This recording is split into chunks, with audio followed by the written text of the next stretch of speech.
it's important to address whether or not you should maintain like a consistent bank of words, or if you should change your diction based on context.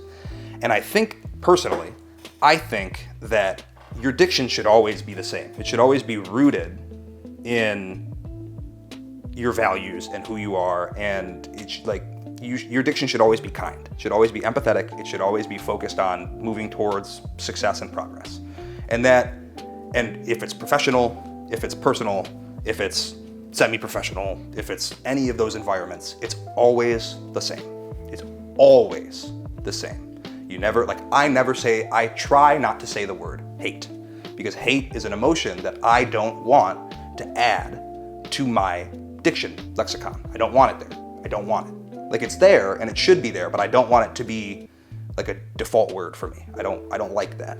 So I think that you shouldn't have contextual changes or many contextual changes in your communication, diction, cadence, and style. I think that's fair. I think we should work toward human-led, empathetic diction. I think we've never fully arrived. We should always try to get more human-led and empathetic with our diction and communication. But the other side of that is if you are able and aware of your ability to communicate empathetically and in a human-led fashion, choosing not to, what is the cause of that? What is the motive to communicate without or in the opposite direction of empathy and humanity? At first blush, the motive can either be apathy or malice, or some combination of the two. Or incompetence, but Or incompetence. But if you know what...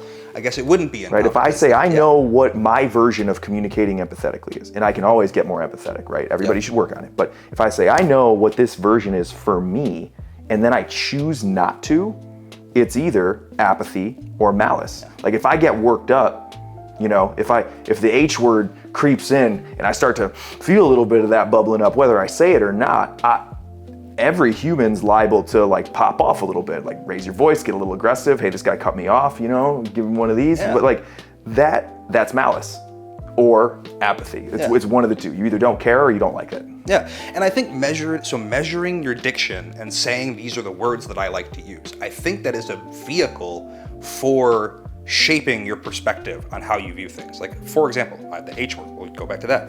I don't like it because it changes my view.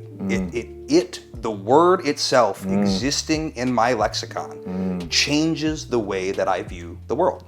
Two-way feedback loop. Yes. Your language is a two-way feedback loop. Yes, and so and this goes in the same capacity. I'll notice a word creep up into my active word list, and I'll say, "Ooh, I don't like that word being there. That's weird." And that is a self-reflection, disciplined thing that I have worked on to say, this is the worldview that I am procuring. That word does not fit in my worldview. So I either need to change my worldview or change the word. And so it's one of those active feedback mechanisms, one of those decision-making, like anti-portfolio, we'll get back to that, right? Anti-portfolio.